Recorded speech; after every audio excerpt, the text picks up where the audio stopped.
Assalamualaikum warahmatullahi wabarakatuh. Perkenalkan, saya Elisa Nur Aini, NIM 2020 020833.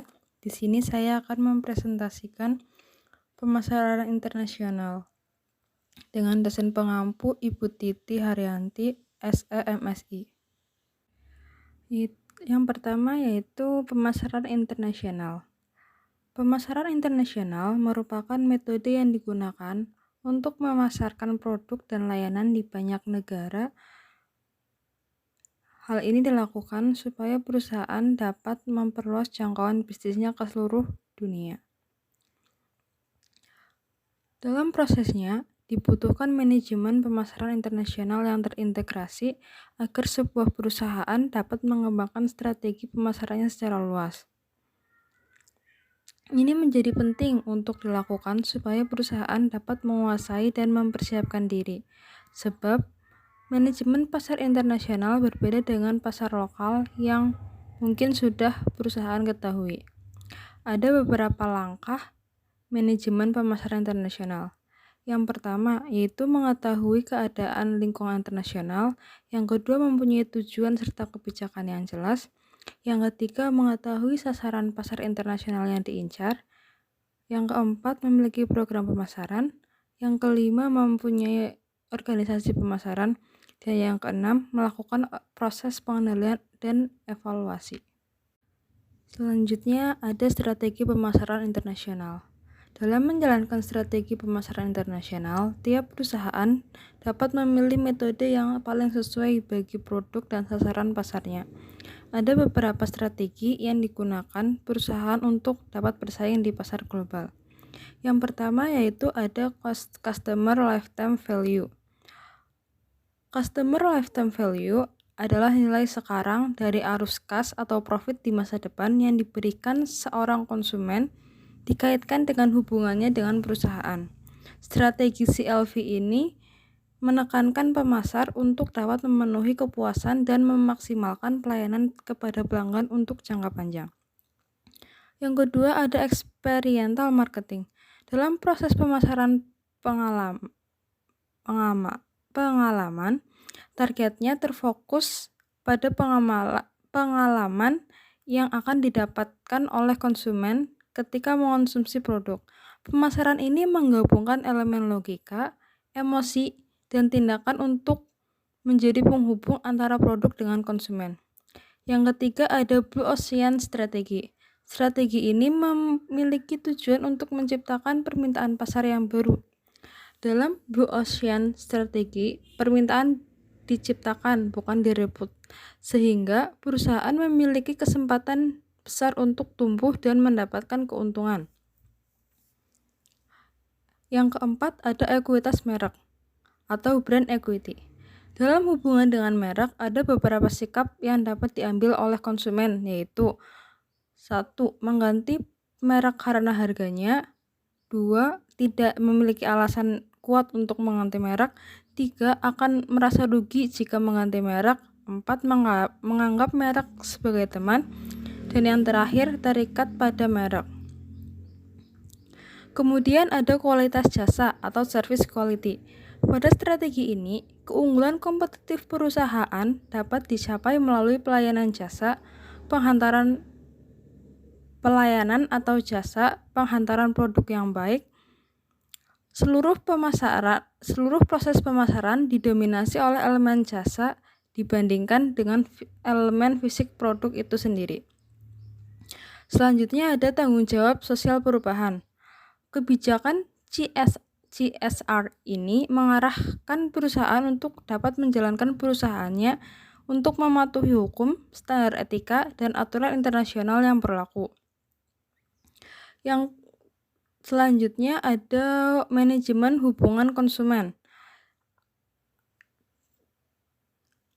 CRM merupakan strategi yang digunakan untuk mengelola interaksi perusahaan dengan konsumen dan calon pembeli.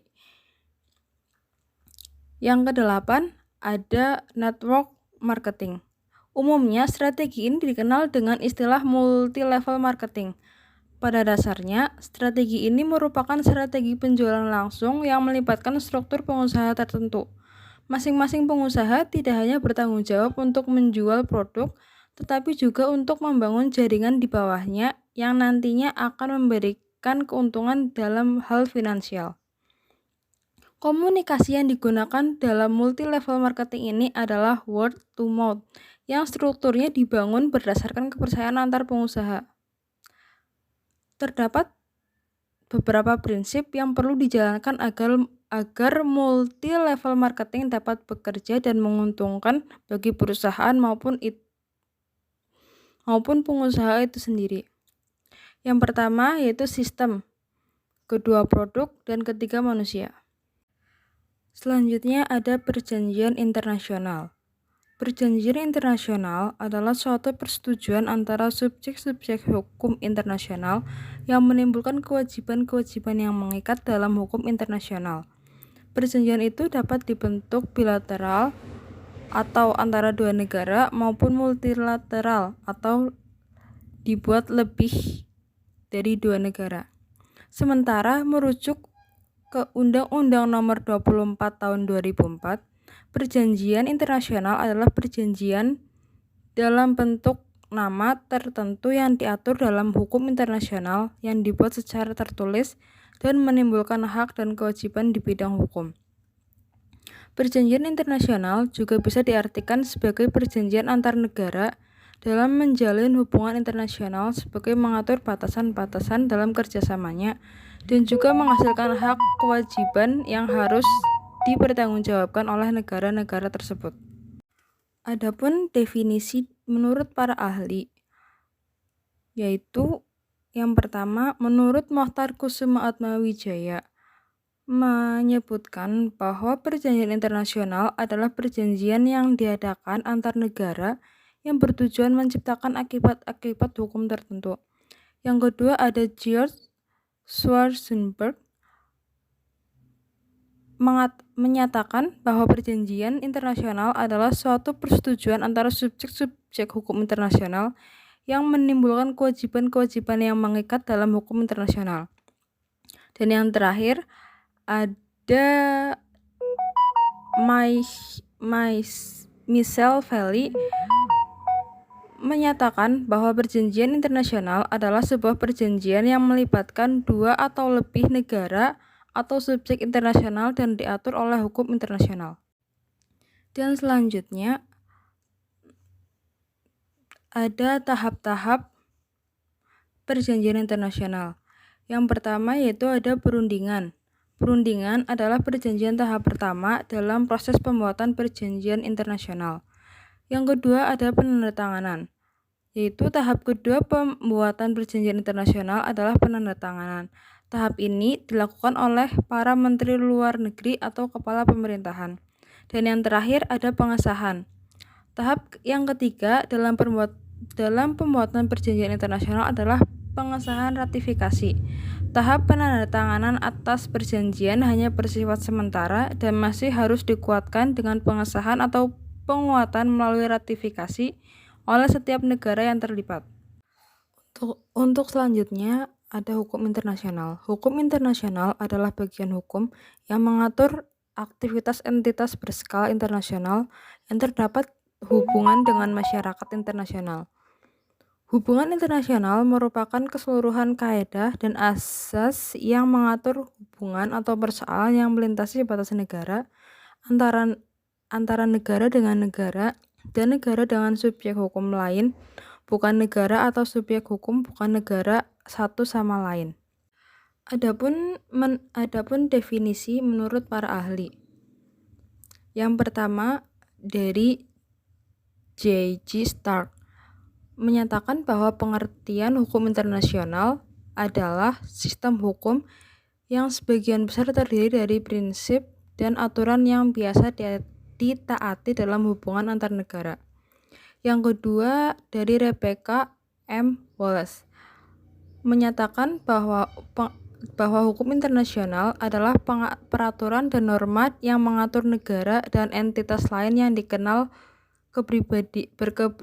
berkepribadian internasional.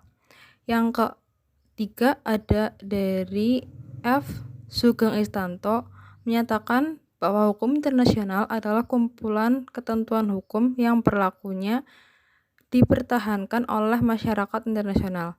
Dan yang terakhir, menurut Mohtar Kusuma Atmaja menyatakan bahwa hukum internasional adalah keseluruhan kaidah dan asas-asas yang mengatur hubungan atau persoalan yang melintasi batas negara. Dan selanjutnya ada subjek hukum internasional.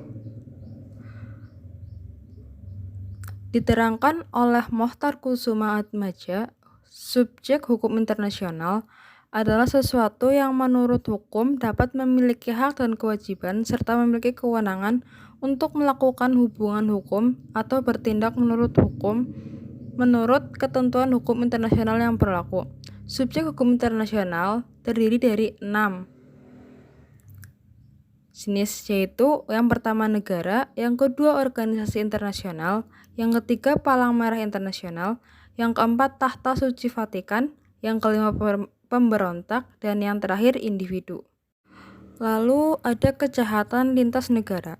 Kejahatan lintas negara merupakan bentuk kejahatan yang menjadi ancaman serius terhadap keamanan dan kemakmuran global, mengingat sifatnya yang melibatkan berbagai negara. Untuk menanggulangi kejahatan tersebut, diciptakan sebuah mekanisme multilateral melalui sebuah perjanjian internasional yang disebut dengan United Nations Convention on Transnational Organized Crime atau UNTOC. UNTOC yang dibentuk pada tahun 2000 menjadi panduan dasar bagi negara-negara dalam upaya penanggulangan kejahatan lintas negara. Dari sisi Indonesia, kejahatan lintas negara perlu diberikan perhatian khusus mengingat letak Indonesia yang sangat strategis sehingga rentan terhadap berbagai bentuk kejahatan lintas negara.